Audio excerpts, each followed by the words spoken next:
प्रभु को मैंने देख लिया, अब ना कुछ मुझे देखना। मन तुझको बुलाए महावीरा, नीर बहाए महावीरा। और कहाँ कब जाए तेरे दर को छोड़ के, मुझको प्रभु ने याद किया, आए सपने में जाऊंगा मैं तीरथ करने को, जाऊंगा मैं पूजा रचाने को, जाऊंगी मैं सेवा करने को, जाऊंगी मैं भक्ति करने को। तालियों के साथ अनुमोदना। और आइएगा, प्रवचनों का समय है। मंच पर जितने भी लोग हैं वो कृपया अपने स्थान पर पहुंचे। जिन लोगों के भक्ति कलश रह गए हैं स्थापना करने से, वो कृपया वहां पर बैठ जाए। जाकर जब भक्ति कलश आएंगे बुला लिया जाएगा।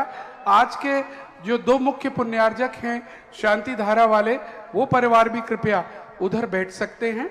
और हमारे कार्यकारिणी के सदस्य और हमारे समिति के सदस्य कृपया यहाँ बैठें और बाकी मंच से सभी लोग नीचे आ जाएं। हमने जिनको कहा है उसके अलावा अन्य कोई भी मंच पर नहीं रहेगा।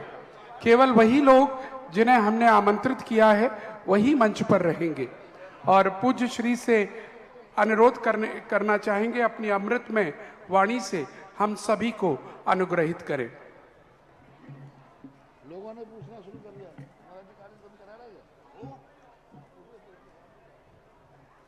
लोगों ने कहा आप सभी से अनुरोध है कृपया व्यवस्थित होकर पंडाल में करें।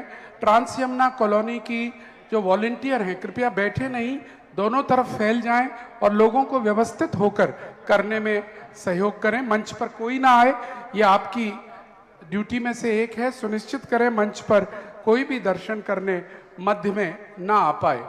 और आप सबसे भी अनुरोध है जो यहाँ खड़े हुए हैं वो कृपया अपना अपना स्थान ग्रहण कर लीजिएगा।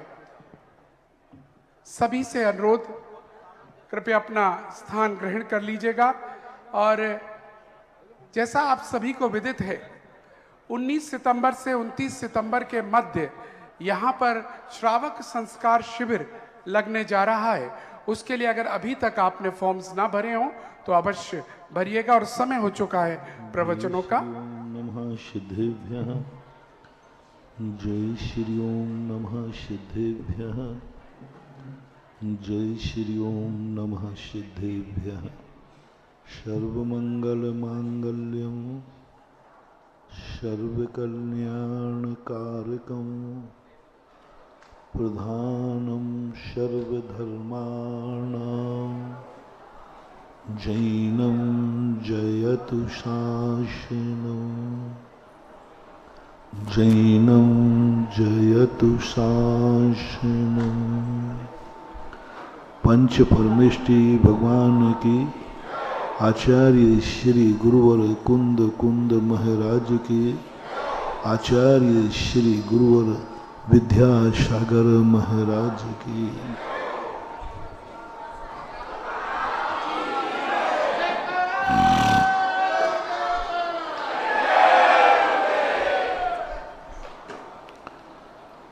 संसार की या प्रकृति की कुछ नियत नियम ऐसे हैं जो हमारे लिए निर्णय लेने में दिक्कत करते हैं। एक और प्रकृति ने नियम बनाया, तुम अकेले कुछ नहीं कर सकते हो, इस दुनिया में जीने के लिए तुम्हें दूसरों का सहारा लेना पड़ेगा, कोई भी क्यों ना हो, लेना ही पड़ेगा। जब तक हमें, और वो भी पर पदार्थों का, पर पदार्थ का आलम्बन लिए बिना हम अपनी जिंदगी को सुख से जी नहीं सकते। और दूसरी ओर कह दिया कि जो पर के आलम्बन पर जीता है वो कभी सुखी हो नहीं सकता। दो विरोधी बातें हो गई ना। पर के आलंबन के बिना तुम जी नहीं सकते, लेना ही पड़ेगा। और दूसरी ओर कह रहे हैं पराधीन सपने सुख नाई। तुम यदि पर का आलम्बन लेने का भाव कर रहे हो तो तुम कभी जिंदगी में सुखी नहीं हो पाओगे। इस परस्पर विरोधी तत्व को कैसे मिटाएं, कैसे सुलझाएं? बस प्रकृति के इस पेचीदे दाव को सुलझाने के लिए गुरु की जरूरत पड़ती है, जिनवाणी की जरूरत पड़ती है, जिनेन्द्र देव की जरूरत पड़ती है। बस इसी नियम को सुलझाने के लिए जिनेन्द्र देव को बोलना पड़ा, क्योंकि प्रकृति ने तो हमें उलझन में डाल दिया।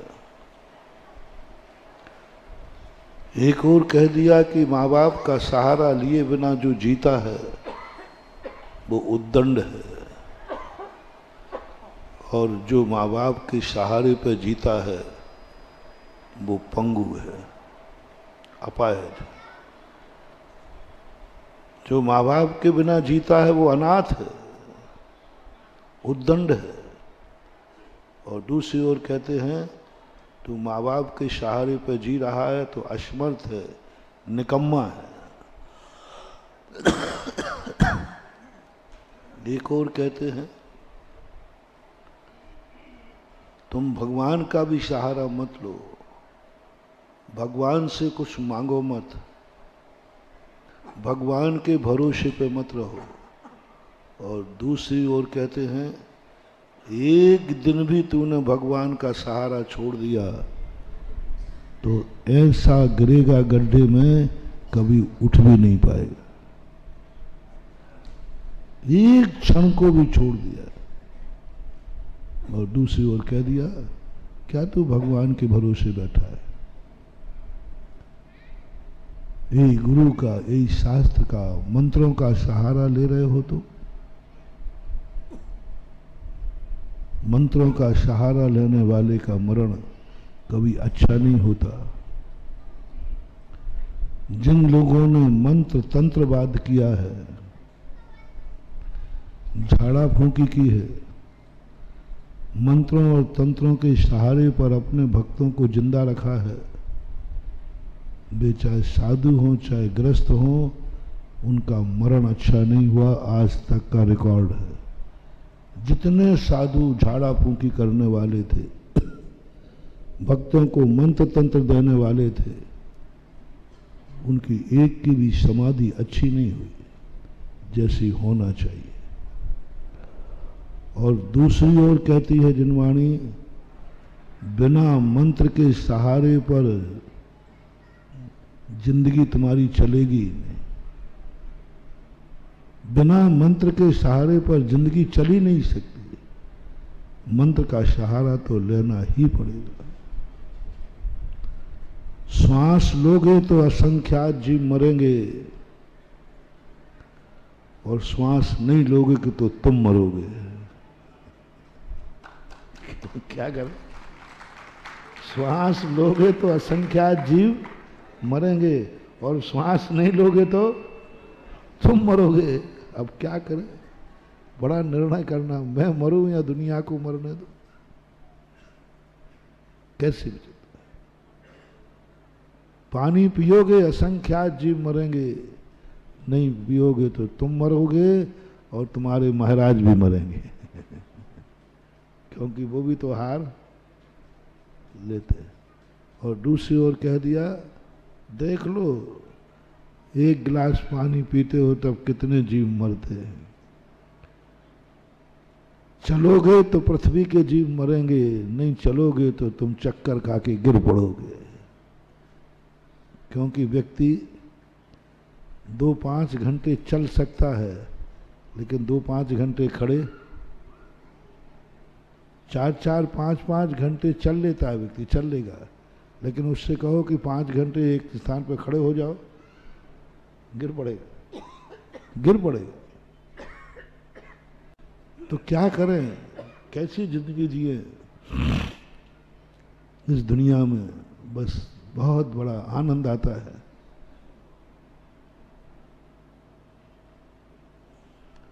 जब सृष्टि की तरफ से सोचता हूं तो उलझ जाता हूं, और जब भगवान की तरफ देखता हूं तो सुलझ जाता हूं।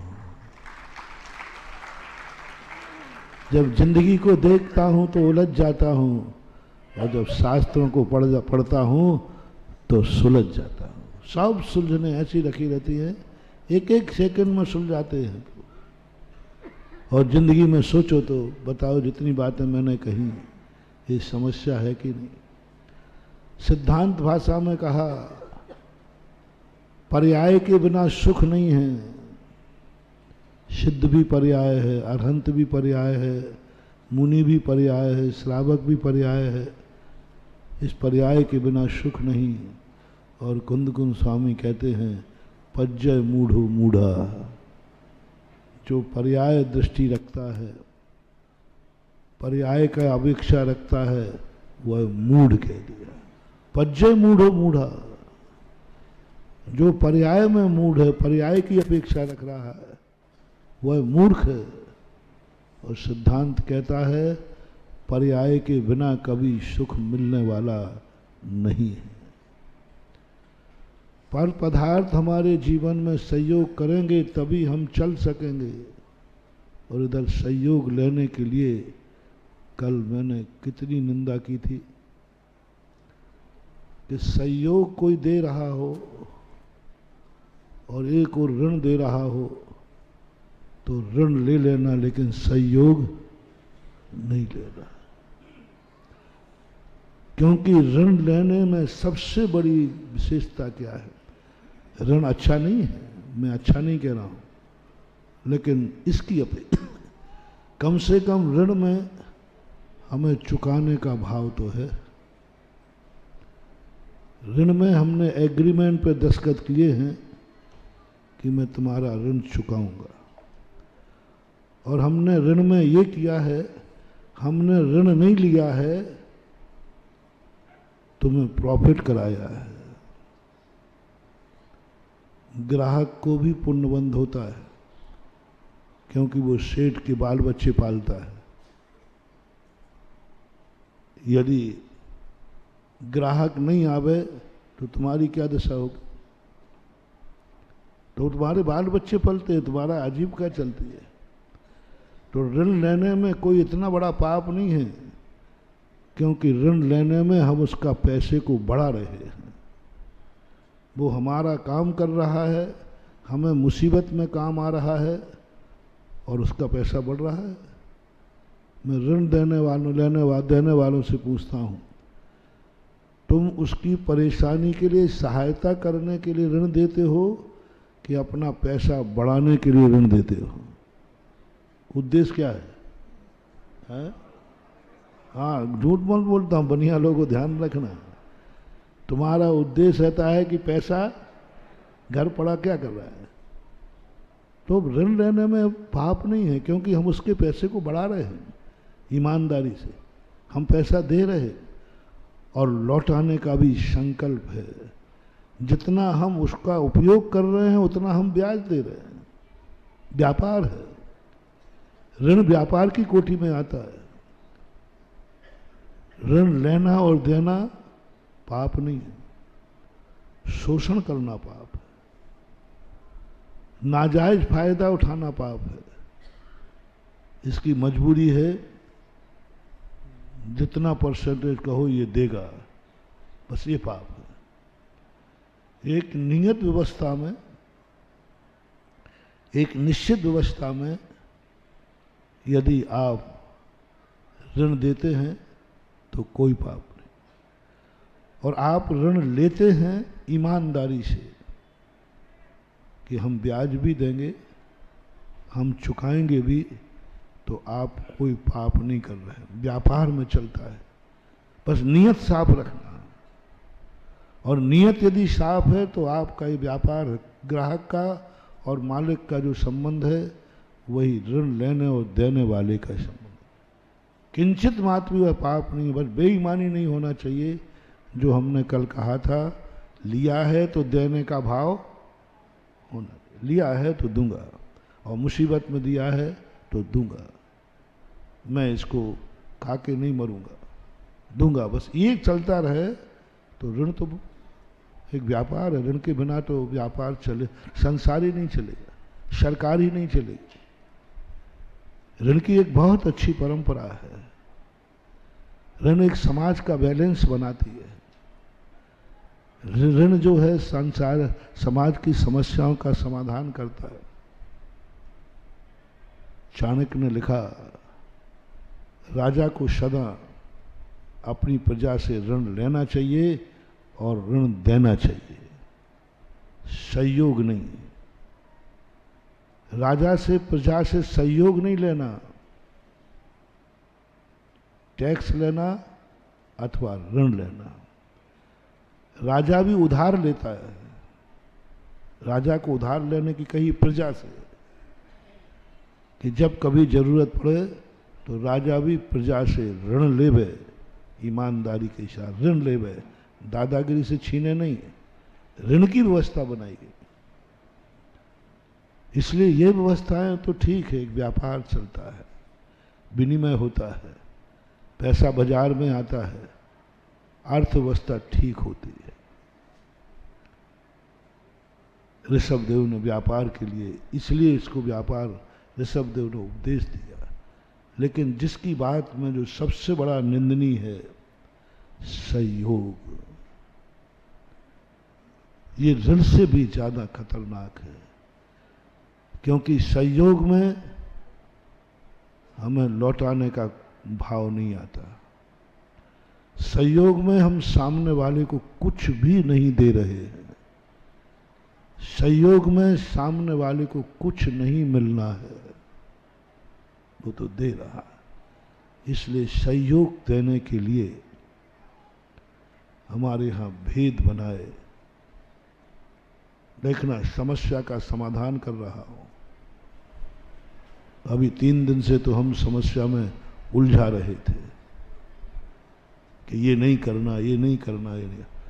आज तो जब मैंने यही के निर्णय ले लिया कि इसके बिना चलेगा नहीं महाराज, बिना एक दूसरे के सहारे के बिना कैसे चलेगा। प्रकृति ने नियम बना दिए कि दुनिया में तुम स्वतंत्र नहीं रह सकते हो, किसी ना किसी पर पदार्थ का सहारा लेना पड़ेगा, तुम्हें लेना ही पड़ेगा। तो अब अपन एक व्यवस्था बनाते हैं, सहयोग लेने का अधिकारी कौन और सहयोग किसे देना चाहिए। सहयोग देना है उसको जो इतना पुण्यहीन है, इतना पुण्यहीन है कि वो लौटाने में समर्थ नहीं है, समर्थ ही नहीं, लौटा ही नहीं सकता। कुछ भी करो उसके पास कुछ ही नहीं, देना हो तो दो, नहीं देना हो तो मत दो। लेकिन वो स्पष्ट हाथ ऊंचे कर देता है, जो भी मुझे देगा मैं उसको कुछ भी नहीं लौटा पाऊंगा। मैं तो जो हमारा हित करेगा मैं उसका भी हित नहीं करने की सोच भी नहीं सकूंगा। जो मेरा सहयोग देगा मैं कभी उसका सहयोग नहीं करूंगा, सोचूंगा भी नहीं, और किए हुए सहयोग का उपकार भी नहीं मानूंगा, उपकार भी नहीं मानूंगा। ऐसे व्यक्तियों को सहयोग देना है। उन व्यक्तियों को खोजो जिनको कितने ही तुम सहयोग करना वे तुम्हारा उपकार नहीं मानेंगे, तुम्हें रिटर्न नहीं देंगे, कुछ भी नहीं देंगे। तुम उनको कितनी बचाना वो तुम्हें नहीं बचाएंगे, तुम कितने हित का चिंतन करना वो तुम्हारे हित का नहीं सोचेंगे। वे उपकारी को पहचानते ही नहीं।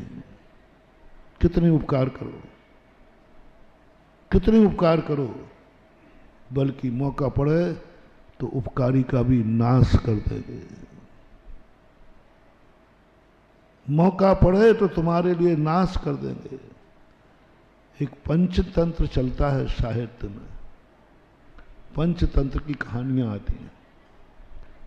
एक व्यक्ति बनारस से पढ़ के आया, मृत जीवों को, एक पंचतंत्र है, पंचतंत्र का अर्थ होता है कि बदंतिया शिक्षाप्रद काल्पनिक पढ़ के आया कि कोई मरे हुए की सारी हड्डियां मिल जाएं, यदि वो जोड़ देवे तो जिंदा हो जाता है।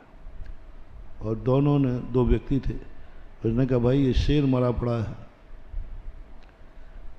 इसको अपन जिंदा करते, अपन ने पढ़ाई की है।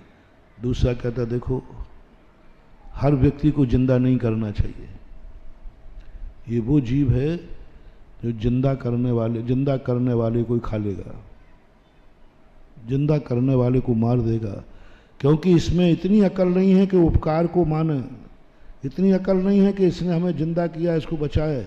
ये तो एकदम जैसे जिंदा होगा सबसे पहले तुम्हें मार के खा जाएगा, इसका नेचर है। नहीं माना तो एक व्यक्ति पेड़ पे चढ़ गया, उसने जिंदा किया, शेर जिंदा हो गया और भूखा ही मरा था, सबसे पहले उसी को खा गया जिसने जिंदा किया था। इनका सहयोग दे सकते हो, बहुत कठिन कर रहा हूं, जो तुम्हारे लिए ही सब कुछ खत्म कर दे, तुम्हारा सर्वनाश कर दे। तुम कितने प्रयास करना, वो उपकार मानने वाले उनको पहचान ही नहीं, ध्यान ही नहीं।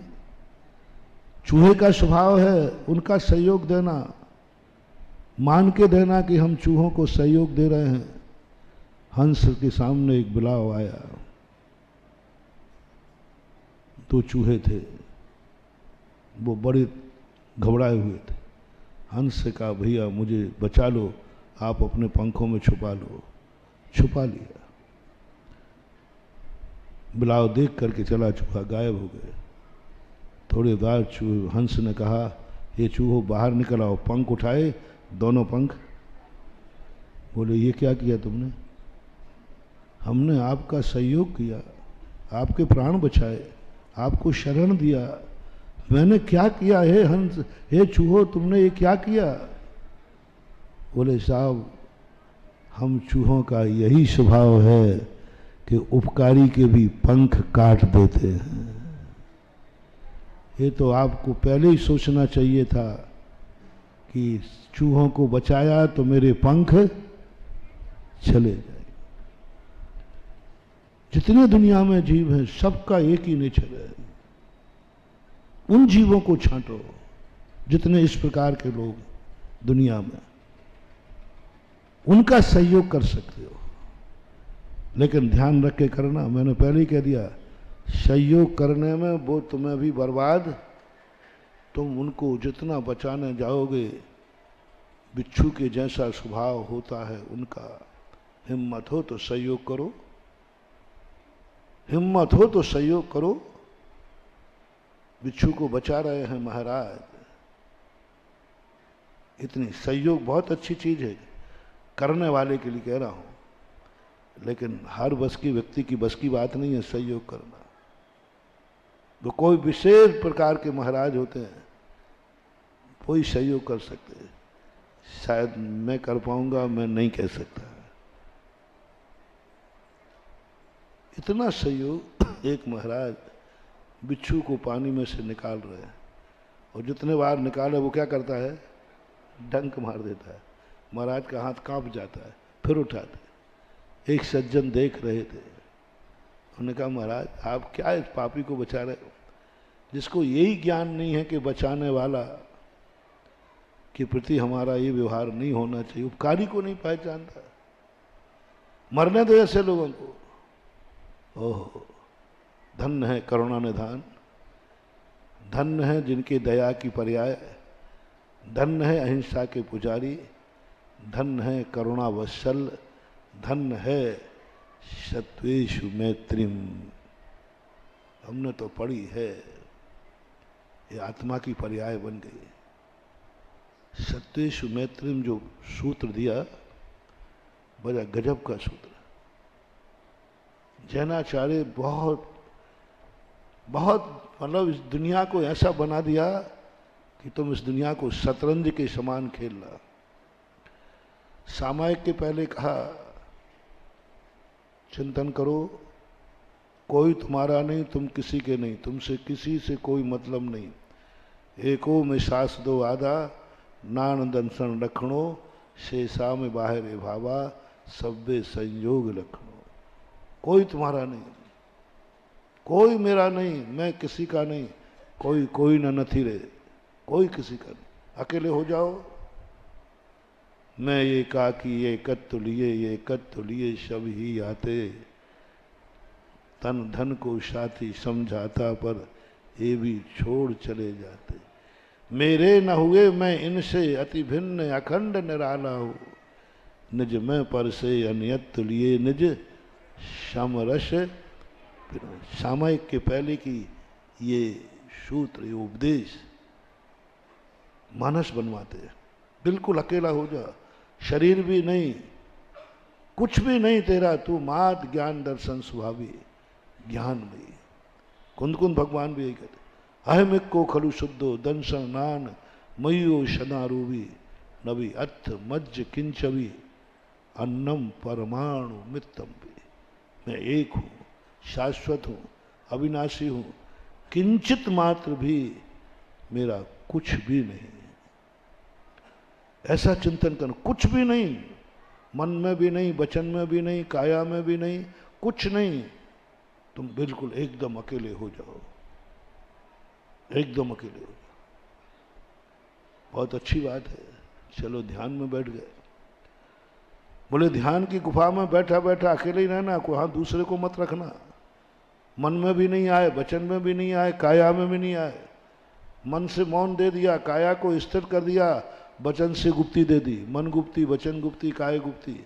सामायिक में तीनों का व्यापार बंद कर दे, क्योंकि ये तीनों पर की तरफ दौड़ते हैं, पर को ग्रहण कराते हैं, पर का आलम्बन दिलाते। और जैसे ही सामायिक खत्म की, बोले क्या बात है? बोले बस अब मैं इससे ज़्यादा अंदर नहीं रह सकता हूँ। क्यों, आकुलता हो रही है क्या? बोले जी हाँ, ज़्यादा अकेले रहने में घुट जाता है व्यक्ति, ध्यान रखना, डिप्रेशन में आ जाता है।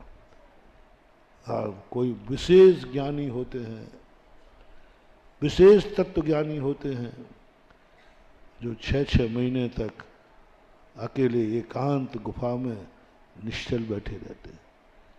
बाहुबली जैसी महान आत्माएं होती हैं जो 1 वर्ष तक निष्कंप निरालंब एक स्थान पर खड़े हो जाते हैं।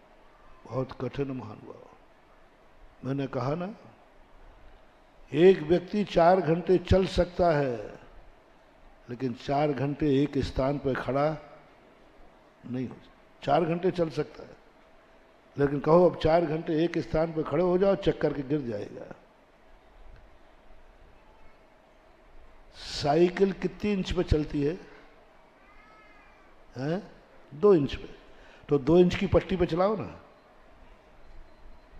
साइकिल कितने इंच पे चलेगी? तो बस 2 इंच की पट्टी बना देता हूं, उस पे चलाओ ना। चलेगी 2 इंच पर, लेकिन 2 इंच की पट्टी पर चला नहीं पाओगे। हम दिन भर बोल सकते हैं, लेकिन थोड़ा मौन ले लो ना 1 दिन का, गैस बनना चालू हो जाएगी। हाँ, इतने ज्यादा जिंदगी भर बोले तो तुम बोलने से नहीं उखलाए, और 1 दिन मौन ले लिया, उसमें अब गले से तो बोल ही रहा है पट्टा, और उतना नहीं बना तो स्लेट पेंसिल कागज। अरे भाई 1 दिन का मौन लिया है अनंत चौदस का, पूरे 364 दिन बोलता रहा तो भी बोलने से वह उबा नहीं, और 1 दिन के लिए मौन की बात आई तो मौन रह नहीं पाया। बहुत कठिन है, बहुत कठिन। जिंदगी भर सबके बीच में रहना सरल है, लेकिन 1 घंटे अकेले रहना, 1 दिन भर अकेले रहना, आप खुद शेयर करना। उस घर में आप परिवार के साथ कब से रह रहे हैं? जब से बना है तब से रह रहे हैं। अब 1 दिन सारे परिवार के लोग बाहर गए, अकेले तुम हो। बोलो, रात में कितने बार नींद खुली? नींद ही नहीं आ रही। अरे क्यों? आज अकेला हूं ना, घर वही है। सबसे तब घर्राटे लेके सोता था, आज अकेले नींद ही नहीं आ रही। भूत लग रहा है, उसी घर में हैं लघु शंका को जाने तो नहीं जा रहा पड़ता। अरे क्यों भाई, क्या बात है, घर तो वही है। बोले नहीं, हो बाबा है, अकेला है ना। कठिन है, बहुत कठिन है, लेकिन फिर भी वो महापुरुष हुए। बहुत कठिन है, अकुलाहट हो जाती है, घबराहट हो जाती है, ऐसी अकुलाहट होती है। और एकत्व में रहना आनंद का कारण है महानुभाव। एकत्व भक्त कुंद स्वामी तो एक समय के लिए भी तू एकत्व भक्त को स्वीकार कर ले, बस तेरा बेड़ा पार हो जाएगा। लेकिन एकत्व भक्त में सामायिक से उठना, सामायिक में बैठना सौभाग्य है, और सामायिक से उठना दुर्भाग्य है। अंदर जाना सौभाग्य और बाहर आना दुर्भाग्य है, लेकिन दुर्भाग्य को हम स्वीकार कर लेते हैं। सामायिक जितनी देर रह रहा है सौभाग्य है। एकत्व भक्त में जिस समय रह रहा है, कुंद स्वामी कहते हैं सुंदर समय है, वो अलौकिक समय है, अनुपम समय है। एक क्षण को यदि तू अंदर गुफा में बैठकर, बनारसी दास जी नाटक समय सार में कहते हैं, एक समय को तू अंदर गुफा में बैठ जा, बस एक बार बैठ जा, देख उसका आनंद।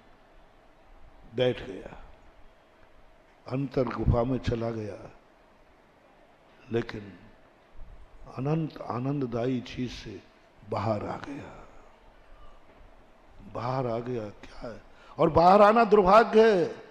सौभाग्य छोड़ करके दुर्भाग्य को स्वीकार करता है अपना मन, अपन खुद। कैसे बावले हैं, जान गए हैं कि सामायिक बैठना सौभाग्य है, जान गए कि मन से मनोगुप्ती करना सौभाग्य है, जान गए कि मौन रहना सौभाग्य है, जान गए स्थिर चित्त होना, स्थिर बैठना सौभाग्य है। सबको मालूम। मैं आपसे पूछता हूं, मन को स्थिर करना, दो चीजें। पूज्यवर नेमीचंद महाराज इस बात को जानते थे। उन्होंने श्रवण के लिए एक ही बात नहीं कही। वो जानते थे कि ये सौभाग्य के लायक नहीं है, ये दुर्भाग्य को ज्यादा पसंद करेगा। सौभाग्य के लायक नहीं है अपन लोग। हाँ, अच्छी दूध को पचाने के लिए भी जठराग्नि अच्छी चाहिए। अपन लोग पानी मिला दूध पचाने लायक हैं। शुद्ध दूध नहीं पच सकता तो क्या करोगे? शुद्ध दूध नहीं पच सकता, पी लोगे, जबरदस्ती पिला देंगे तो दस्त लग जाएगा। इसलिए पानी मिलाया जाता है। मां पानी मिला देती है दूध में।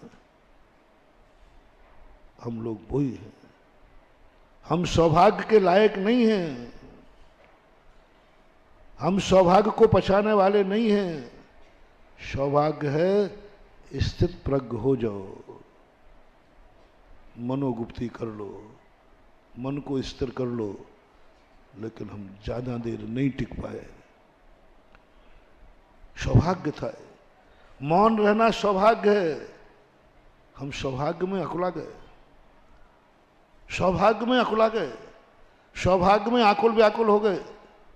बोलने का मन कर गया, हूं हां करने लगे, पेंसिल उठा के लिखने लगे, अंदर अकुलाहट हो रही है, ओंठ भी हिलने लगे।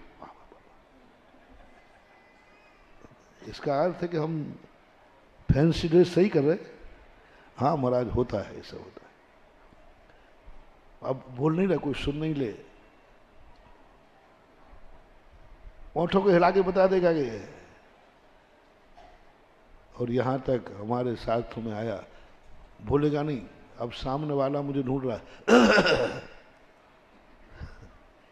हम बोले थोड़ी है, सामने बोल गए और क्या कर चाहते हो क्या?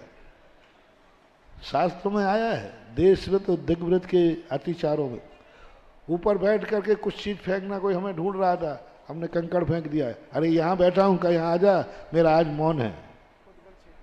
पुद्गलाक्षेपः, अपने शरीर को छत पे किनारे पे खड़े हो जाना जिससे वो देख ले, बोलना तो नहीं, ये दोष दिए और ये होता है महान भाव। इसका अर्थ है हम सौभाग्य के लायक नहीं हैं। सौभाग्य से जो वस्तु मिली है उसके लायक नहीं है।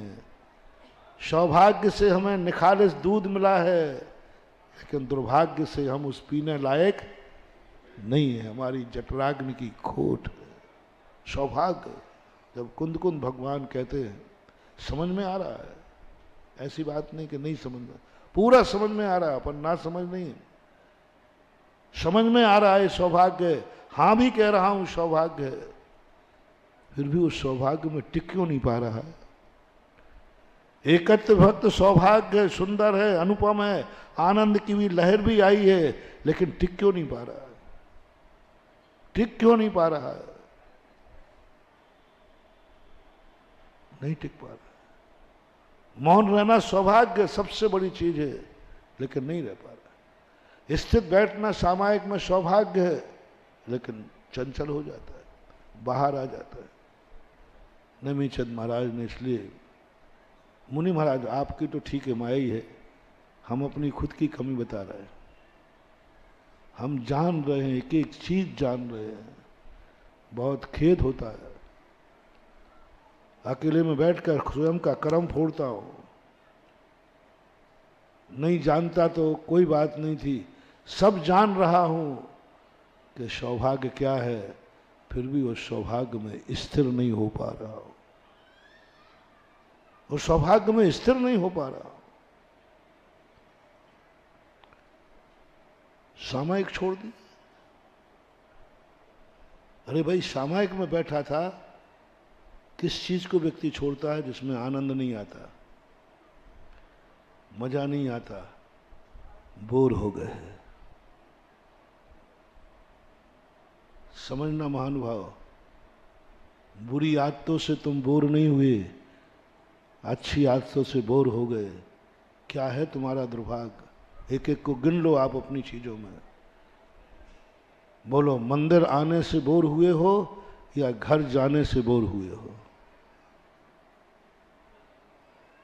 मंदिर आने को अभी तो एक बार में तुम्हारी नानी मर रही है, और हम ये कह दें कि दूसरी बार भी आना है, हे भगवान, और तीसरी बार कह दूं तो महाराज जी ऐसा करो आप ही बैठे रहो मंदिर में।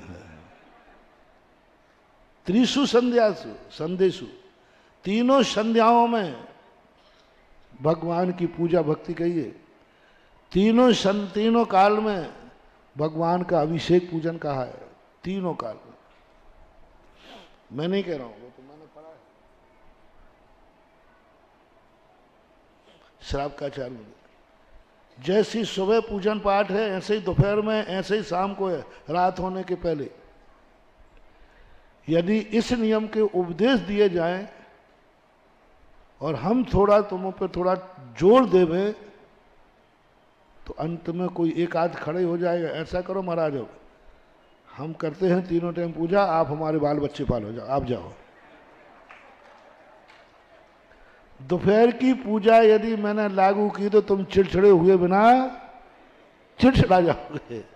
पहले बताओ भैया, पूजा अच्छी है कि बुरी है, सौभाग्य है कि नहीं है? कहाँ हो तुम सौभाग्य के लायक?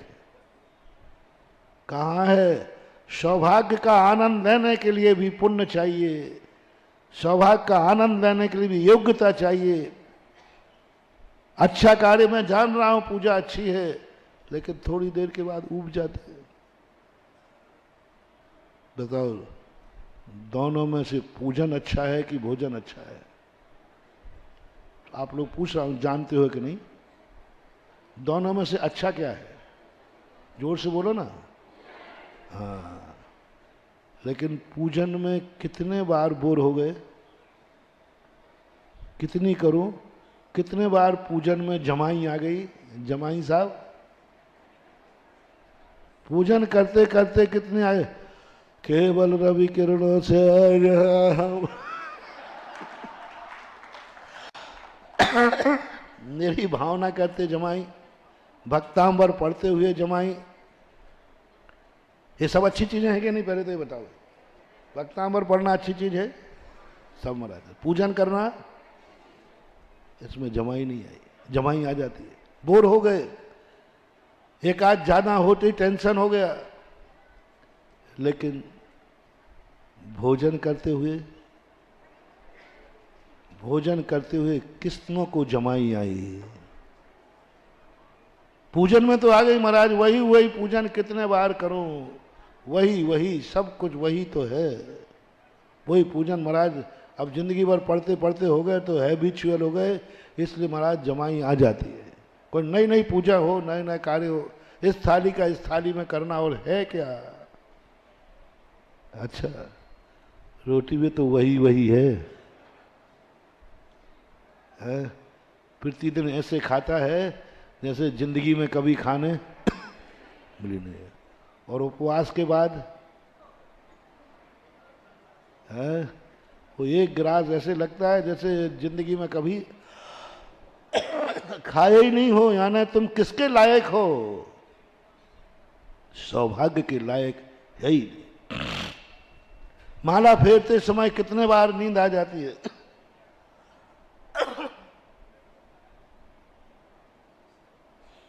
नोट गिनते समय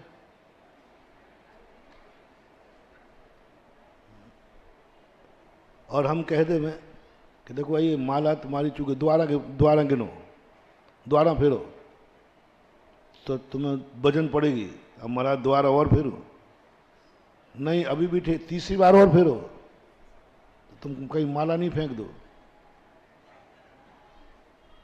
और नोट की गिट्टी गिनते समय डाउट हो जाए कि कुछ एक आध नोट, तो जल्दी बोलो ना। द्वारा गिनते समय बोर हो गए या और जागरूक हो जाओगे? और दूसरी बार में भी डाउट हुआ कि एक आध नोट चिपक गया है, तो तीसरी बार भी, चौथी बार भी, क्या कितनी बार गिने, आज तक बोर नहीं हुए। हम सौभाग्य के लायक हैं ही नहीं। माला फेरना सौभाग्य था, हम जान रहे हैं, लेकिन उस लायक हम नहीं हैं, उस लायक नहीं। एक व्यक्ति 1 घंटे 1.5 घंटे प्रवचन सुन लेवे, स्वाध्याय कर लेवे, बहुत कठिन है। और वो सौभाग्य की बात है। तुम और यदि बोर हो जाओगे तो महाराज जी आप 1.5 घंटे प्रवचन देते हो, इसलिए हम लेट आते हैं कि बाद में 10-15 मिनट सुन लेंगे। हाँ सही बात है।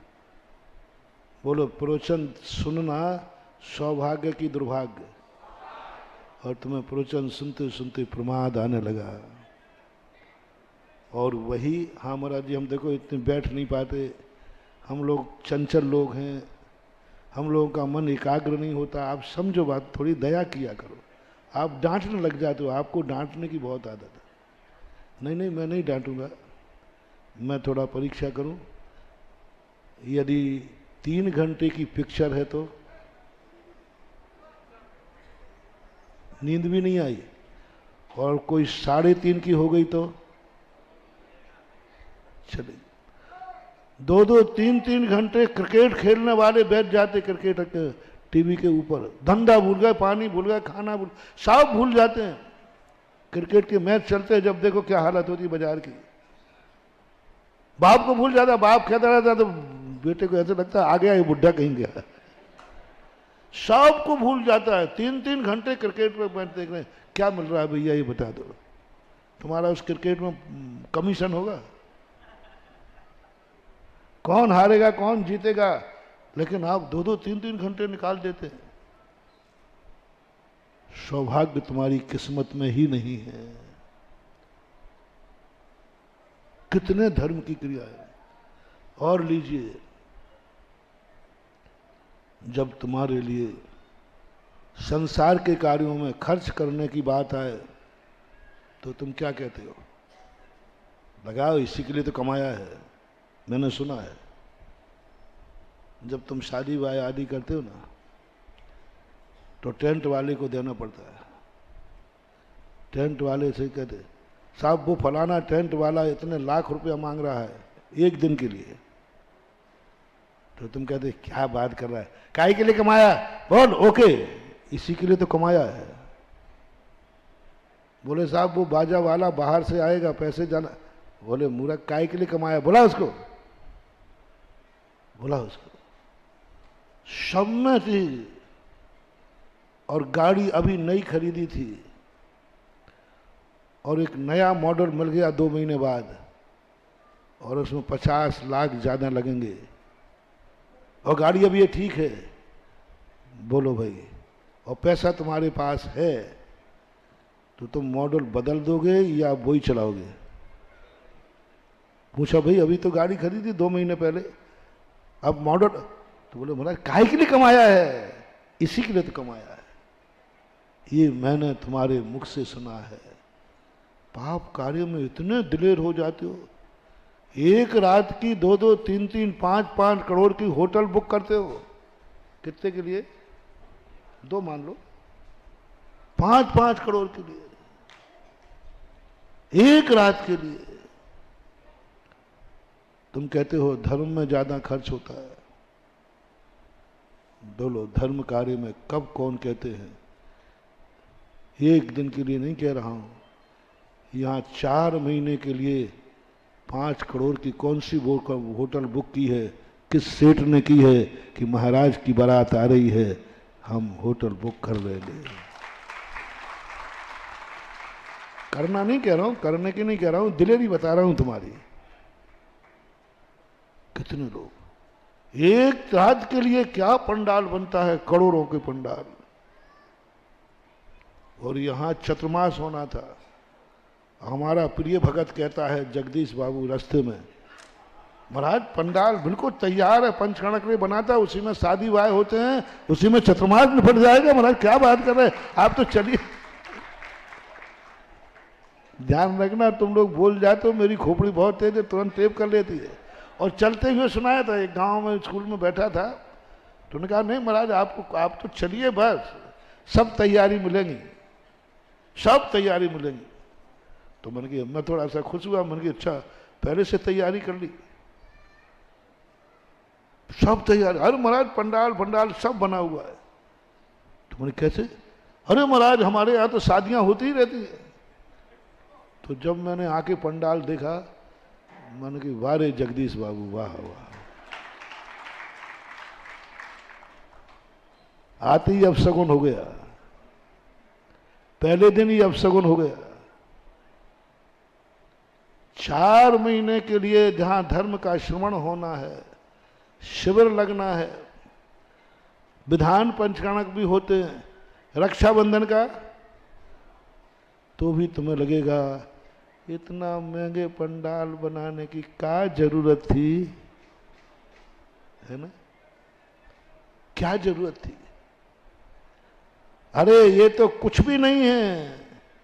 शादियों के पंडाल की फोटो करूं यार दुबले, शाही शादियों की, और कितने दिन के लिए? 1 दिन 2 दिन के लिए।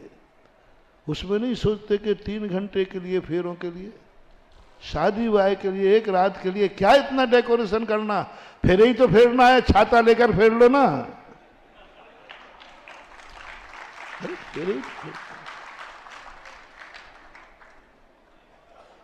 हमने ध्यान रखना, मैंने चला करके चतुर्मास महंगे किए, मैं चला करके पंचकणक महंगे किए, मैंने चला करके मंदिर महंगे किए हैं, मैंने हर धर्म की क्रिया महंगी कर दी है।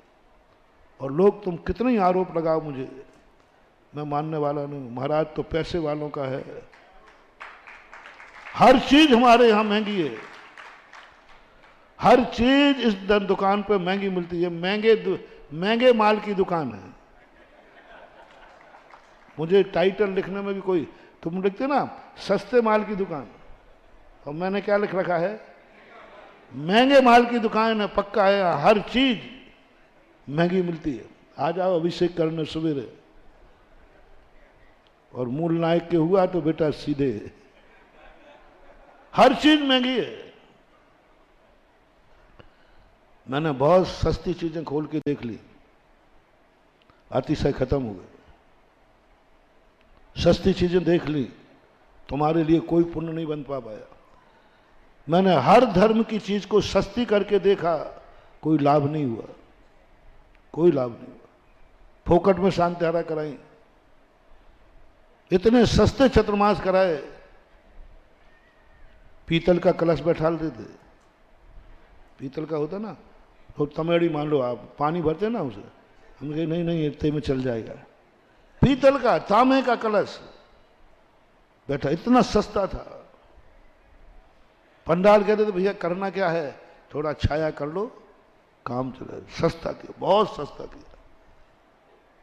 और जब मैंने तुम्हारे पापाचार देखे, संसार देखा, तुम्हारे शादी के कार्ड देखे,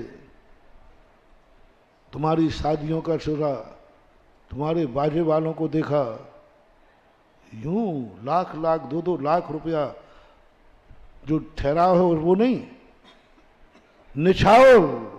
मैंने कही ओ ये अय्यासी, इसलिए तो मेरे धर्म का प्रभाव नहीं पड़ रहा है। हम धर्म को सस्ता करते जा रहे हैं। मैंने बहुत सारे जिनवाणी के पुस्तकालय खोले, सस्ते पुस्तकालय, कम से कम 10-15 स्थानों पे खोला। आधे मूल्य पर जिनवाणी मिलना चाहिए, और सस्ती करो पाव मूल्य पर। कुछ तो मैंने निःशुल्क ही शुरू किए,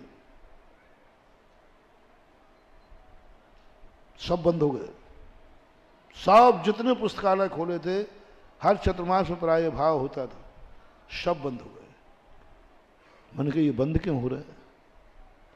सस्ते थे, सस्ते थे। कमेटियों ने बंद कर दिए, सस्ते थे, घाटा उठाया, कोई ने पढ़ा ही नहीं। फिर मैंने सोचा अब महंगा साहित्य, और महंगे साहित्य का जब मैंने जिनवाणी का स्टॉल खोला, आज 30 साल हो रहे, सकुशल चल रहा है, कमेटी चला गई। मैंने अतिशय देखा, निःशुल्क करने वाली शांतिधारा कराई, वर्षों कराई मैंने, कोई लाभ नहीं हुए, कोई नहीं आया। और जब से शांतिधारा महंगी की है, चमत्कार देख लो, लाखों संस्मरण हैं कोरोना के और अभी के, जो शांतिधारा से लाभ हो रहे हैं। मैंने सस्ता चतुर्मास करके देखा, कोई लाभ नहीं हुआ। और जब से महंगा किया, एक कलश वाला नहीं मिलता था। एक कलश वाले बैठा लेंगे, मनाना पड़ते थे। ये कलश, अरे राम राम, ये यदि बैठ गया तो समझ लेना ओहो बहुत बड़ा महंगा हो गया। मैंने कि मामला क्या है? फिर मैंने कहा चतुर्मास महंगा करो। अब कलशों की लाइन अभी तक लग रही है। अलमारी कम पड़ रही है, बहुत बड़ी अलमारी बनाई थी, कम पड़ रही। मैंने कहा ये क्या मामला है महान। पैसा देकर अभिषेक करने वालों को बुलाया जाता था, तब अभिषेक होता था। आज पैसा दे रहे हैं और लाइन लगा के अभिषेक कर रहे हैं, ये अतिशय हुआ। ये क्यों हुआ? क्यों किया मैंने? क्यों किया? जयपुर के पहले चतुर्मास में पीतल का कलश बैठा था, एक ही कलश बैठा था पीतल का, बस। और मैं संतुष्ट था। मैंने कहा नहीं भैया, ज़्यादा खर्च नहीं करना। क्या करना ज़्यादा खर्च? अपने श्राप को बेचारे बाल बच्चे पाल रहे हैं, परिवार है। कितने खर्चे तुम्हारे हैं, कितने खर्चे हैं तुम्हारे? महंगाई का ज़माना है। हाँ, बाल बच्चे पाल रहे, आजकल बहुत महंगा है ना, तो मुझे भी दया आती, बेचारे परिवार वाले हैं। लेकिन जब तुम्हारे खर्चे देखे, ओहो, पापों के लिए खर्च, संसार के लिए कहते हो, काहे के लिए कमाया है? मैंने कहा इसलिए असर अब नहीं होगा। मैं एक पंच कल्याणक, निर्दोष पंच कल्याणक 500 रुपये में करा सकता हूँ। लोगों बड़ी तकलीफ है महाराज, पंचकर्णक आजकल बहुत महंगे हो गए, और ख़ास तौर से आपके सानिध्य का पंचकर्णक बहुत महंगा है। और आपका चतुर्मास भी बहुत महंगा है। मुझे सब मालूम है, इतना बुद्धू नहीं हूं। हाँ, इतना बुद्धू नहीं, मुझे मालूम है। जिसने खुद महंगा किया हो उसको क्या बोल रहे हो तुम महंगे हो रहे? जिसने खुद महंगा किया है, चला कर किया, पूरी ताकत लगाई कि महंगा होना चाहिए। हमें आम से मतलब है, गुठली से नहीं। हमें मतलब है आपको फायदा होना चाहिए। भगवान के ऊपर जल ढालना मेरा पर्पस नहीं है, भक्तों के संकट दूर होना चाहिए, ये मेरा पर्पस है।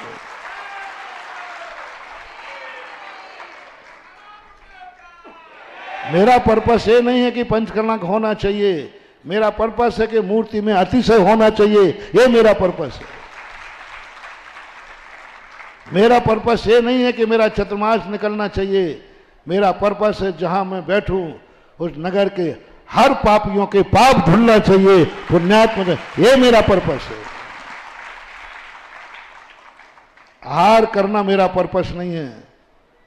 आहार को जाने के बाद किसी घर को, किसी आत्मा को धन्य होना चाहिए, ये हमारा पर्पस है। और इस पर्पस को जब ध्यान में रखा तब मैंने कहा नहीं, मोड़ो इनको, नहीं तो कितना भी धर्म कराते जाना, इनकी संपत्ति, इनका मन, इनका वचन, इनका तन सब पाप में बह जाएगा। लौटाओ, इनके पास धन है, लौटाओ। कैसे धर्म में लौटाओ? और ये धर्म के नाम पर लौट जाएंगे, धर्म के नाम पर लौट जाएंगे। और धर्म सस्ता कर दिया तो पैसा बचेगा, वो पाप में जाएगा। मैं चतुर्मास में पैसा नहीं कमा रहा हूं, कमेटियों का कोई नौकर नहीं हूं, और भगवान का भी नहीं हूं। सुन रहे हो ना? भगवान का भी कोई नौकर नहीं हूं, भक्त हूं। मैं ऐसे ही नहीं कमा रहा हूं, ऐसे ही नहीं ये सब बोलियां लगा रहे, ऐसे ही नहीं ये लाखों श्रीफल चढ़वा दिए, ऐसे ही नहीं ये लाखों का। मेरा मूल उद्देश्य है, मेरा मुख्य उद्देश्य सुनना। मैं मंदिर के लिए दान इकट्ठा नहीं कर रहा हूं, मैं अपने भक्तों को पाप से बचा रहा हूं, क्योंकि धन होगा कहीं ना कहीं तो जाएगा। फॉर एग्जाम्पल, एक व्यक्ति के पास 10 लाख रुपया है, मेरे साथ हुआ, बहुत पहले की घटना है। उन्होंने कहा महाराज जी मेरा मन कर रहा है कि पंचकर्णक का पंडाल बहुत अच्छा बनाओ। उस समय 10 लाख भारी होते थे, लगभग 92-91 की बात है। मेरा मन है पंचकर्णक का पंडाल बनाओ। मैंने कहा भैया काय को बना रहा है, 5 दिन की बात है, क्यों पैसा खर्च कर रहा है? सब बेकार का पैसा जाएगा, पंडाल तो सामान भी बन जाएगा। अब उस समय मालूम नहीं था कि आगरा में जगदीश बाबू है, नहीं तो उनको बुला लेता मैं। कि मैंने कहा जगदीश बाबू को बुला लो, बहुत सस्ते में बना देंगे। अब बनाएंगे नहीं, बने बनाए में फेरे फिरवा देंगे। हाँ, तो मैंने कहा पंचकर्णक तो होता है, छाते में भी पंचकर्णक होते, पंडाल की जरूरत ही नहीं। छाते में पंचकर्णक किया है हमने, छाते में पंचकर्णक किया है। 96 की सन आगे पीछे हो सकता, 86 बीना का गर्मी का पंचकर्णक था। इतनी हवा चलती थी, इतनी हवा चलती थी, पंडाल रुकते ही नहीं था। पंडाल बिछाई के काम आता था और सब लोग छाता लाते थे, छाता लगा लेते थे, प्रवचन सुन लेते थे, छाता करके चले जाते थे बस। पूरा और रात में गर्मी का समय था, तो रात में वो पंडाल क्या काम में आता था?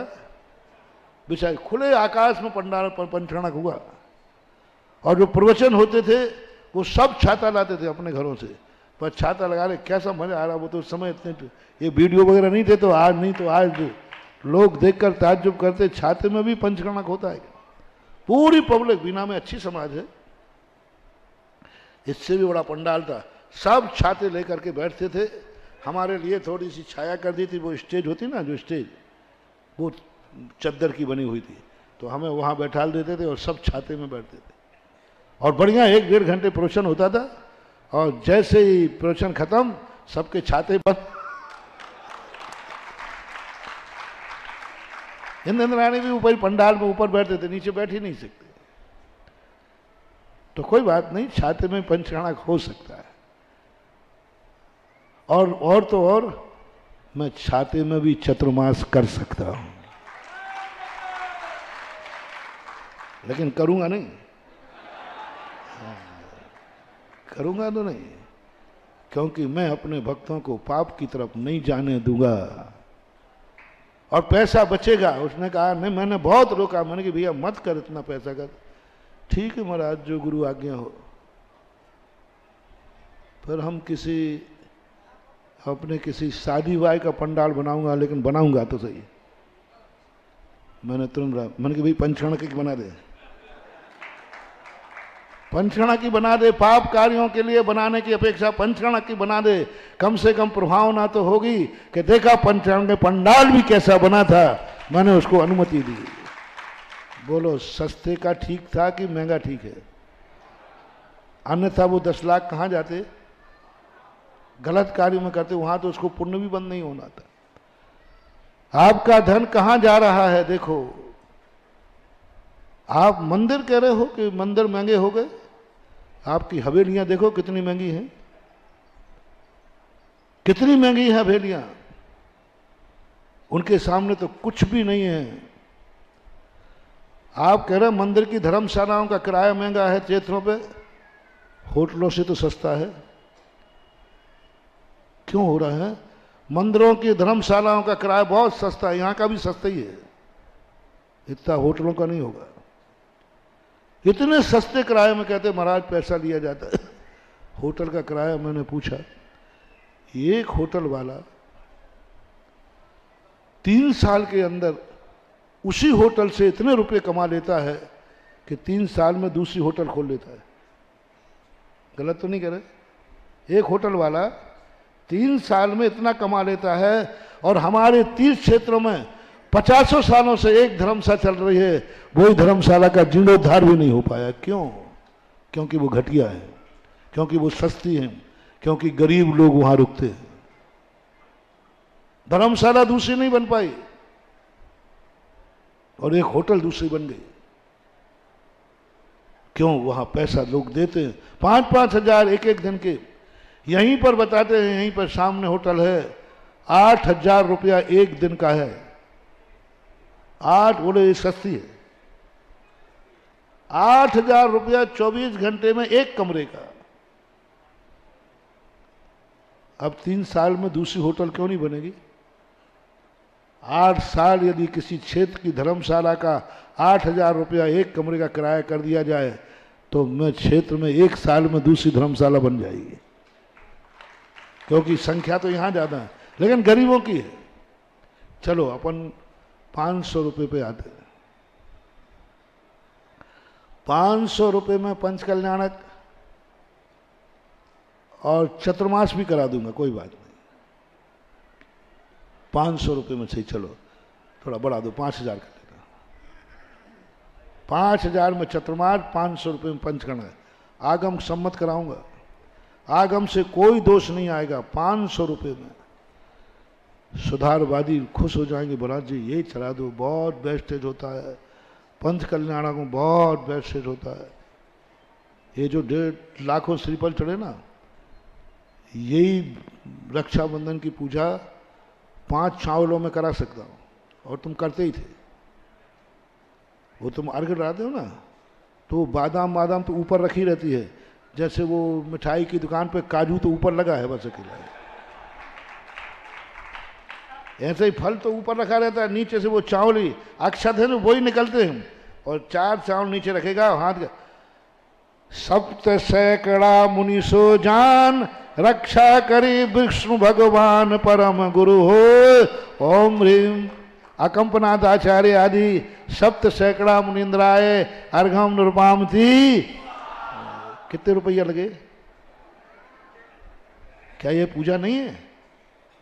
बोलो, क्या यह पूजा नहीं है? है, पक्का है, आगम सम्मत पूजा है, कोई दोष नहीं इस पूजा में। कोई दोष नहीं, किंचित मात्र भी दोष नहीं है। पूजा है, ये भी पूजा है, लेकिन फिर महाराज क्यों, फिर क्यों? कई लोग तो यही सोच रहे हैं, श्रीफल तो चढ़ गए, अब इसका क्या होगा?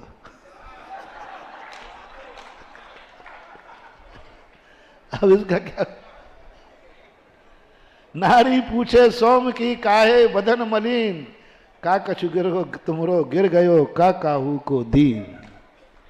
एक विप्र था तो मंदिर से गया तो वहां जाकर के उदासीन बैठा था। तो उन्होंने कहा क्या बात है, आज तुम्हारा चेहरा क्यों उतर गया, कुछ गिर गया क्या? नहीं नहीं गिरा तो नहीं। बोले महाराज के प्रवचन में तो नहीं गए थे? और महाराज ने कोई ऐसा जम के प्रवचन दे दिया और एक आध बोली ले ली हो। हाँ हो जाता क्या? तो आपने कहीं बोली तो नहीं ले ली? नारी पूछे सोम की काहे बदन मलिन, बदन है ना चेहरा, का कछु तुमरो गिर गयो का काहू खो दीन। तो सोम कहता है पगली, महाराज तो क्या, महाराज के गुरु आ जाए तो हमसे 1 रुपया नहीं दिलवा सकते, और मेरी अंटी में से कुछ गिर जाए, कभी नहीं हुआ कुछ। फिर क्या बात है? ना कछु हमरो गिर गयो ना काहू खो दीन, देतन देखो और खो तासो बदन मली। मेरा कुछ गिरा नहीं, मैंने किया नहीं, दूसरा दे रहा था, दूसरा ले रहा था, उसको देख के ही लगा कि बदन मलिन। वो श्रीफल चढ़ा रहा था, महाराज चढ़वा रहे थे, इसी को देख देख करके हम सोच रहे थे इसका क्या होगा। इतने श्रीफलों का क्या होगा, क्या करेंगे? आखिर वो अंदर की बात कल आई गई शाम को। हर साल आता है, हर साल आता है, ऐसी बात है। क्या कर, व्यर्थ में तुम्हारा चल रहा है। जब महाराज 500 रुपए में हो सकता है तो वेस्टेज क्यों? जब 5 चावलों में पूजा हो सकती है तो क्यों? लो अब इसकी कहानी। बस आपके कारण महंगा हुआ है, आपने मुझे महंगा कराया है, आपका सारा दोष आपका है। आप सुधर जाओ, मैं सुधर जाऊंगा। अब मामला उल्टा चलेगा, मैं सुधरूंगा, तुम तो सुधरे नहीं। मैं कई बार सुधर के देख लिया, मैंने कई बार सुधर के देखा, तुम नहीं सुधरे। अब मैंने नियम कर लिया है कि तुम सुधरो तब मैं सुधरूं। जो बेटे होते ना बदमाश बेटे, वो पापा कहाँ, बेटा मंदिर चलो। भरतेश वैभव में आया चक्रवर्ती मंदिर, तो पापा पापा आप चलो, पिताजी चलो हम आते हैं। और वो चलेगा, छोकरा आया ही नहीं। तो फिर चक्रवर्ती क्या करता है, नहीं अब सबसे पहले आप लोग जाओगे, हमने भी सुधर के देख लिया, तुम नहीं सुधरे, तुम जो के त्यों रहे। अब हमने नियम ले लिया है, पहले तुम सुधरो, बाद में हम सुधरेंगे। लो फॉर एग्जाम्पल, तुम 500 रुपए में शादी करना शुरू करो, और गारंटी मैं लेता हूं 500 रुपए में शादी होगी निर्दोष, बिल्कुल कहीं दोष नहीं आएगा, गारंटी मेरी। कहो एक आज पहली शादी मैं ही करा दूंगा, निर्दोष। बताते जाऊंगा, कराऊंगा तो नहीं। विधि लिख दूंगा कि 5, और शास्त्र से, लोक सम्मत से, कहीं से कोई कमी नहीं आएगी। शादी है क्या चीज? पाणी ग्रहण, वरमाला। पाणी ग्रहण में क्या होता है? हल्दी कितने की आएगी? हैं? कितने की हल्दी? 5 रुपए की। दोनों को हल्दी लाएं, घोल दो, और 2 मालाएं अच्छी सी 100 रुपए की माला, 2 माला 200 रुपया, और 5 रुपए की हल्दी। दोनों को हल्दी लगाओ और माला पहनाओ और हल्दी लगा, दोनों के हाथ मिलाओ, थैंक यू वेरी मच, जाओ खेलो खाओ मस्त रहो।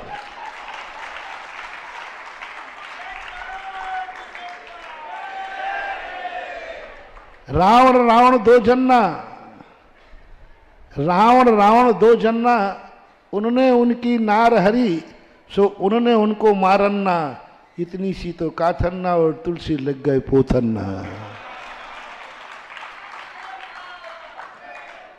कितनी सी कथा थी, लेकिन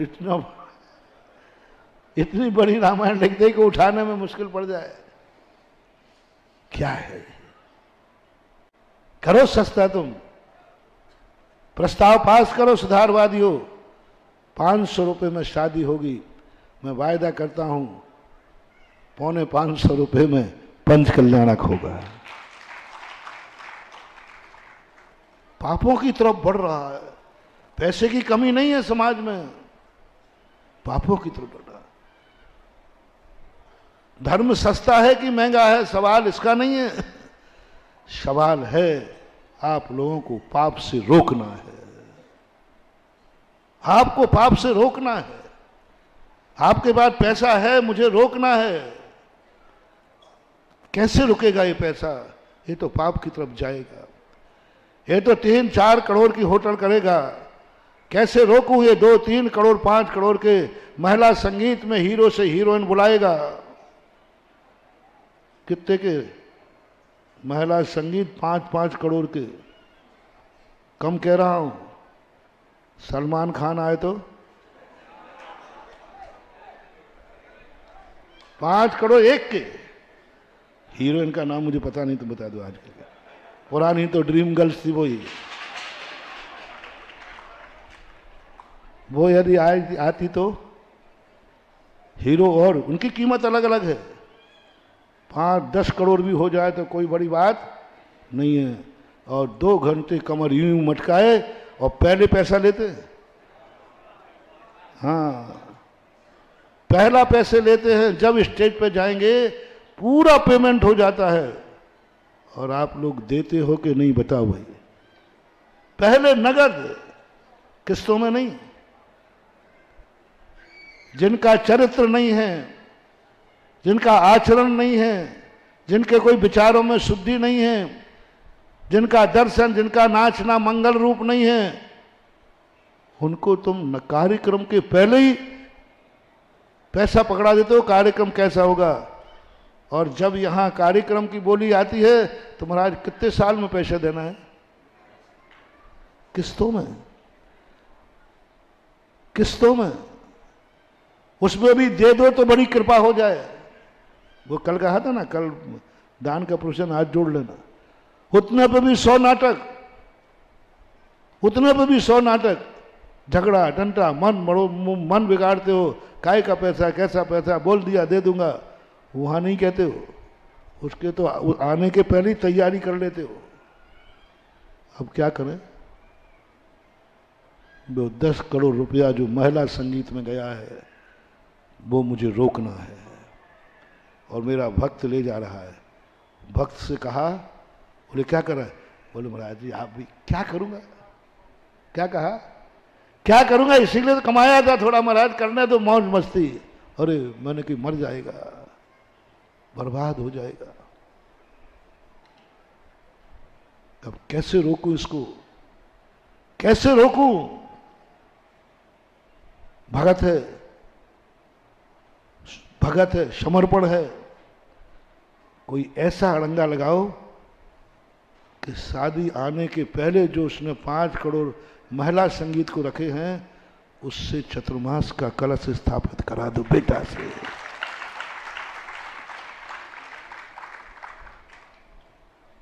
और पहले कराओ, और इस ढंग से प्रवचन दो, इस ढंग से महिमा बताओ। और वो ले लिया। अब बाद में महिला संगीत की शादी है, अब क्या खाक करेगा? ये है तरीका।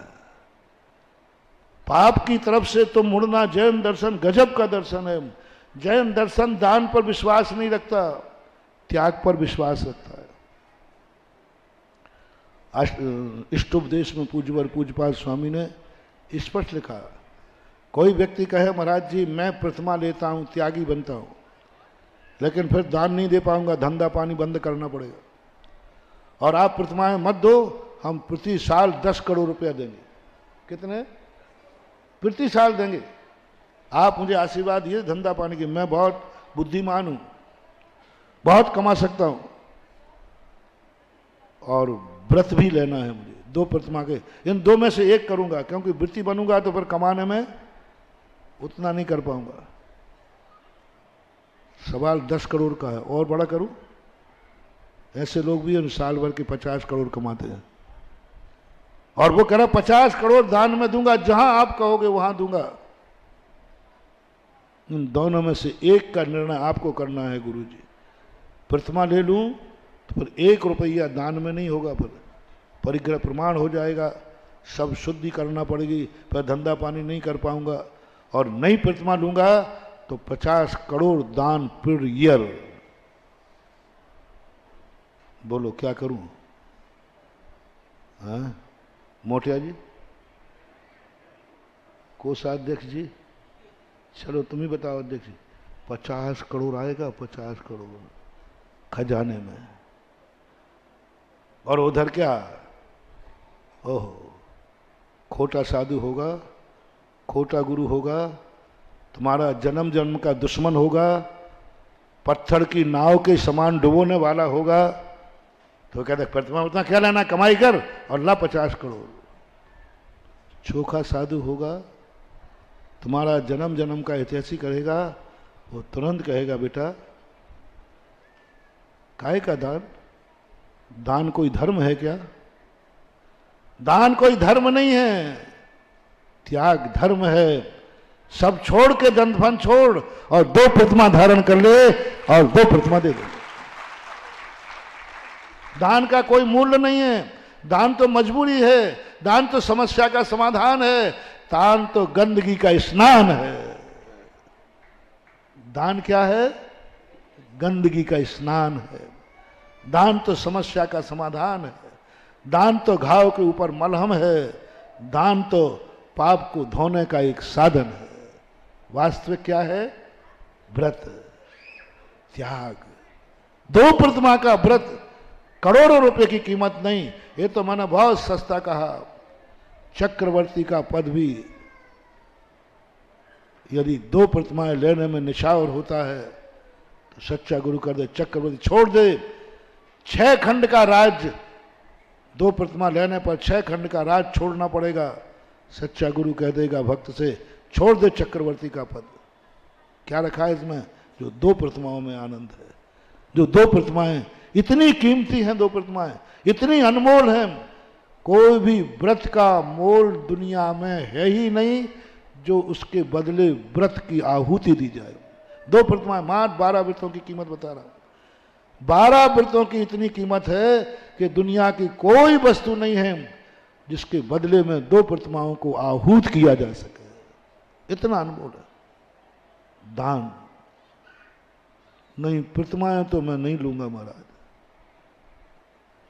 त्याग तो मैं नहीं करूंगा महाराज, तो फिर दान करो। पाप तो नहीं छोड़ूंगा मैं, व्यापार धंधा तो नहीं छोड़ूंगा मैं, आरंभ परिग्रह तो नहीं छोड़ूंगा मैं, फैक्ट्रियां तो बंद नहीं होंगी महाराज। तो फिर कहा ठीक है दान कर।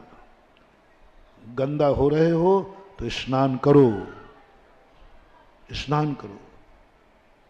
स्नान करना कोई जरूरी नहीं है, आवश्यक नहीं। हम लोग इतने साल हो गए आज तक स्नान नहीं किया, और हार करता हूं बिना स्नान के तुम्हें खाने नहीं दूंगा, आहार भी नहीं दे सकते, और मैं स्नान नहीं करता हूं तो भी हार ले रहा हूं। क्यों? गंदा ही नहीं होता। मन से गंदा नहीं, वचन से गंदा नहीं, काया से गंदा नहीं, कृत से गंदा नहीं, कार्य से गंदा नहीं, अनुमोदना से गंदा नहीं, कहीं से तो गंदा नहीं हो रहा। काय के लिए स्नान करूं? और तुम कितने से गंदे हो रहे हो? 108 दरवाजे हैं गंदे होने के तुम्हारे। कभी मन से, कभी वचन से, कभी काया से, कभी हिंसा से, कभी झूठ से, कभी चोरी से, कभी कुशील से, कभी परिग्रह से। कितने पाप हैं जिनसे गंदे हो रहे हो। उनके लिए औपचारिक रूप से तुम्हें स्नान करना है। स्नान हमारी गंदगी का समाधान है। दान हमारी कमाई में किए हुए पाप का प्रक्षालन के लिए है कि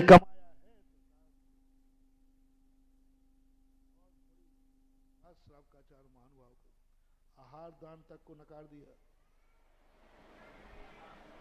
आहार दान के लिए कह दिया, जिस दिन तुम्हारा उपवास हो, जिस दिन तुमने आराम परिग्रह नहीं किया हो, उस दिन आहार देने की जरूरत नहीं है। जिस दिन तुमने अपना स्नान नहीं किया हो, अभिषेक करने की जरूरत नहीं है। उपवास के दिन अभिषेक की जरूरत नहीं है। न स्नान आदि मंजन आदि सब छोड़ दिया, भोजन बनाया ही नहीं, आहार देना जरूरी नहीं। आहार देना इसलिए जरूरी है, अभिषेक करने की जो बात आई, मानो बात, चलो मैं तुम्हारा मंदिर बहुत सस्ता करता हूं, बहुत सस्ता करता हूं। किसी को मंदिर में अभिषेक करने की जरूरत नहीं। किसी को दोष लग जाए तो गारंटी मैं लेता हूं, आज से मंदिरों में अभिषेक बंद, पक्का। पूजन की भी जरूरत नहीं पड़ेगी। भगवान को मैं टालूंगा, चिंता मत करो। कोई दोष लगेगा, सारा दोष मेरे खाते। बस शर्त एक है, आज के बाद आगरा में कोई भी जैनी स्नान नहीं करेगा।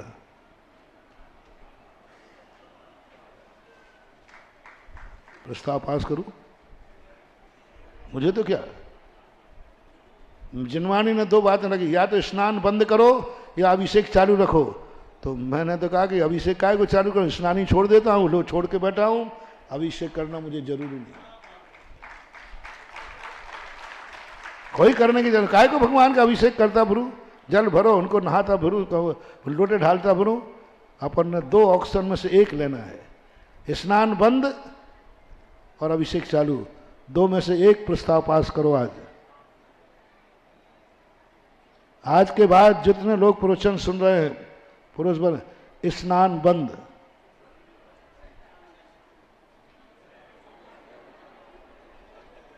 इधर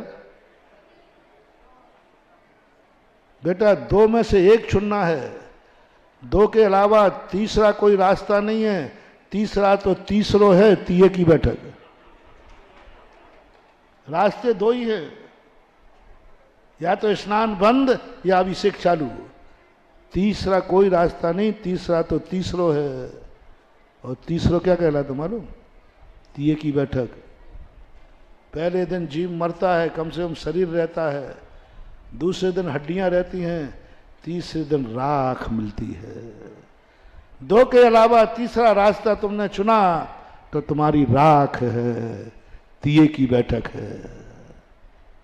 अब निर्णय तुम्हारे हाथ में। दो में से एक, कौन सरल है,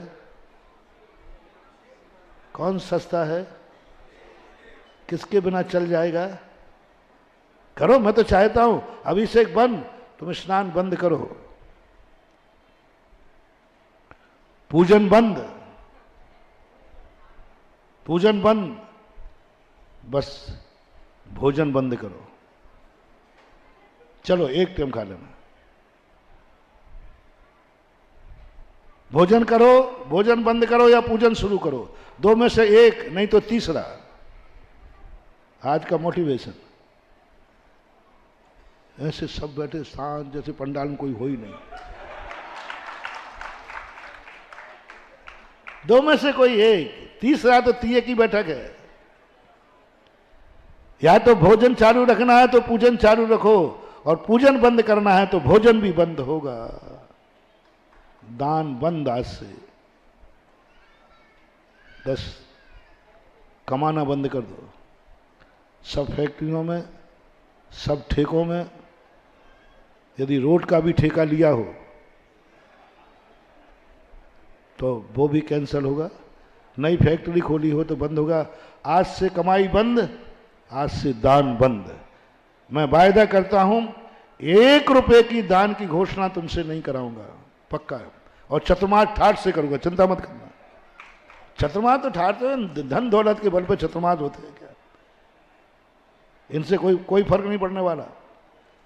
1 रुपया दान में नहीं होगा, और आप देखना चतुर्मास ठाठ से होगा। जो हो रहा है इससे कई गुना अच्छा होगा। बस दान तुमसे नहीं दिलाऊंगा, पर तुम एक नियम ले लो, आगरा के बाद, आज के बाद कोई जैनी कोई कमाई नहीं करेगा। नौकरी वाला नौकरी से बंद, वेतन नहीं लेगा। बैंक में पैसा रखे हैं, ब्याज नहीं लेगा। कोई धंधा पानी नहीं करेगा। और धंधा पानी करोगे तो फिर ध्यान रखना, हाँ, धंधा पानी किया और टैक्स नहीं दिया तो फिर नरेंद्र मोदी को सोच लो छापा पड़ेगा, और धंधा पानी किया और दान नहीं दिया तो बेटा कर्मों का छापा पड़ेगा। दो में से एक, दो में से एक, या तो कर्मों के छापा पड़ेगा, कमाओ और सरकार को नहीं दोगे तो जेल जाओगे, जब्त हो जाएगा, शील्ड हो जाएगा धंधा।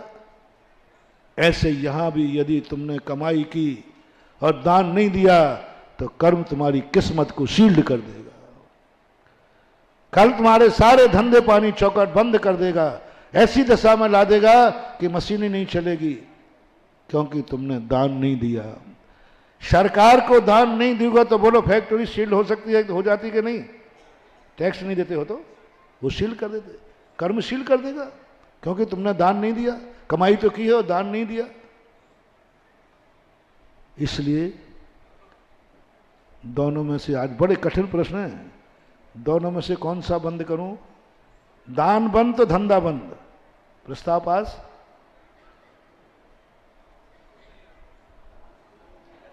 हमने कोई हो यहां हाथ उठाने वाला नहीं है ना? तो महानुभाव दोनों ही चलने दो ना।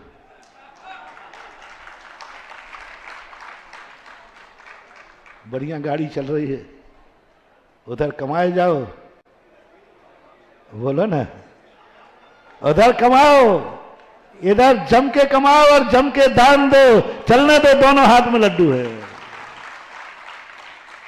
कमाई के साथ दान जरूरी है, गंदगी के साथ स्नान जरूरी है, पाप के साथ पुण्य जरूरी है, संसार के साथ परमार्थ जरूरी है।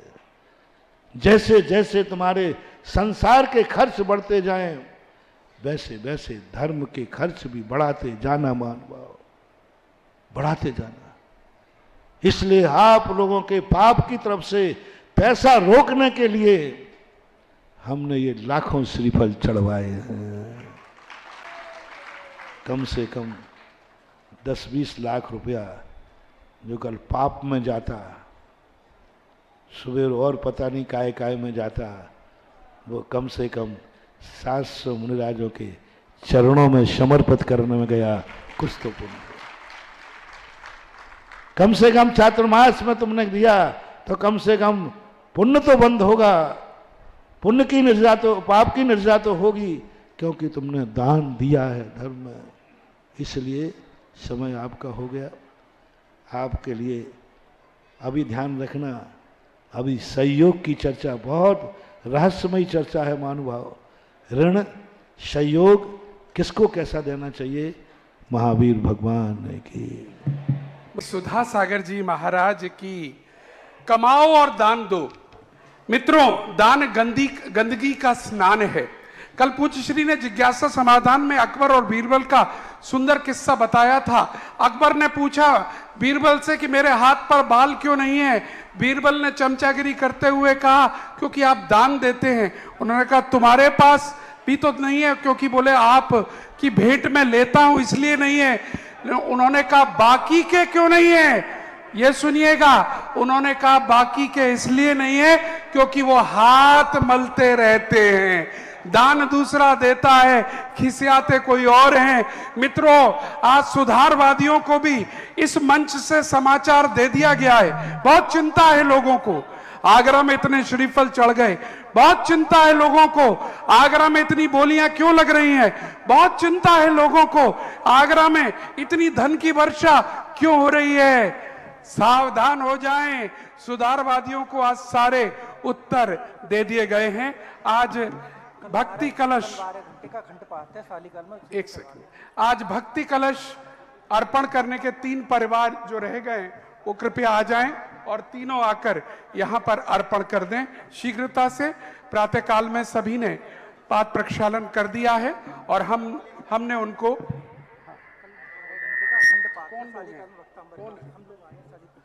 नीचे जाएं, नीचे नीचे नीचे नीचे जाएं, नीचे।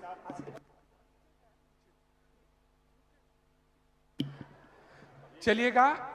हाँ, देखिए अब अर्घ अर्पण करेंगे और शालीमार में 12 घंटे का भक्तांबर विधान की भावना हुई है, उसके लिए भी आशीर्वाद मांग रहे हैं। सामने से ही जाकर नीचे करें, और कोई बाहर से आए हो तो हमें सूचना दे दें, आपका हम नाम ले सकेंगे। अगर बसें आई हैं, जरा भैया जी पूछ लें ना कहीं से, अगर बसें आई हैं तो, बसें आई हैं तो पूछ लें, हम नाम ले लेंगे। और यहाँ भक्ति कलश देखिएगा, लाइन लग रही है भक्ति कलश की, नित्य प्रति 2, 3, 4 लोग। और अगर आपने नहीं लिया हो, मात्र 1,11,000 रुपए का भक्ति कलश पूरा भारत, आगरा के तो हर परिवार रख रहा है, लेकिन भारत के सारे भक्त आकर यहां पर एक दिन का अपना पुण्य जोड़ रहे हैं, क्योंकि ये अतिशयकारी वर्षा योग में एक दिन का पुण्य आपका भी जुड़े, ये भावना भा रहे हैं सभी लोग।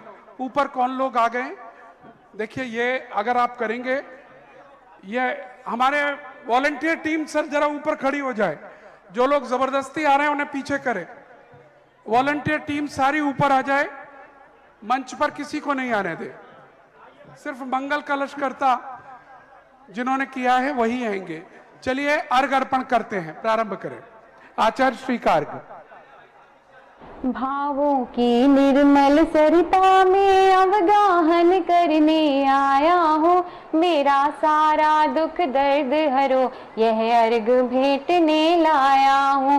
हे तपो मूर्ति, हे आराधक, हे योगीश्वर, हे महासंत, यह अरुण कामना देख सके युग युग तक आगामी बसंत। ओम ओम से 108 आचार्य श्री विद्यासागर जी मुनीन्द्राय अनर्पत प्राप्ताय अर्घम निर्वपामीति स्वाहा। और आइएगा, मुनि श्री सुधा सागर जी का अर्घ अर्पण करेंगे। जो मंच पर लोग आ गए वो नीचे पहुंच जाएं सब। आप कैसे आए? चलिए प्रारंभ करें। हे सुधा सागर दयालु, मुझको जीवन दान दो, सर उठाकर चल सकूं ऐसा मुझे सद्ज्ञान दो। आ सकूं तेरे निकट ऐसा सरल सोपान दो, शीघ्र तर जाओ बहुदद यह मुझे वरदान दो। नाम ही जपता रहूं जीवन तराने के लिए, भेंट मैं कुछ भी नहीं लाया चढ़ाने के लिए, भेंट मैं कुछ भी नहीं लाया चढ़ाने के लिए। ओम भ्राम ओम श्री सुधा सागर जी मुनीन्द्राय अनर्पत प्राप्ताय अर्घम निर्वपामीति स्वाहा। नमोस्तु महाराज जी, नमोस्तु महाराज जी, नमोस्तु भगवान। आइएगा, सभी जनवाणी स्तुति करते हैं। श्री जनवाणी जग कल्याणी, जग जन मदतम मोह हरि, जन मन हारी गण हर हारी, जम जरा भव रोग हरि। तिथराणम दिव्य जुड़िंजो, पढ़ई सुनई मैया धारई, प्राणम सुख मरणतम धरिया, सासद मोख पदम पावई, सासद मोख पदम पावई। 9 बार नवकार मंत्र पढ़ेंगे, सभी शांति पूर्वक।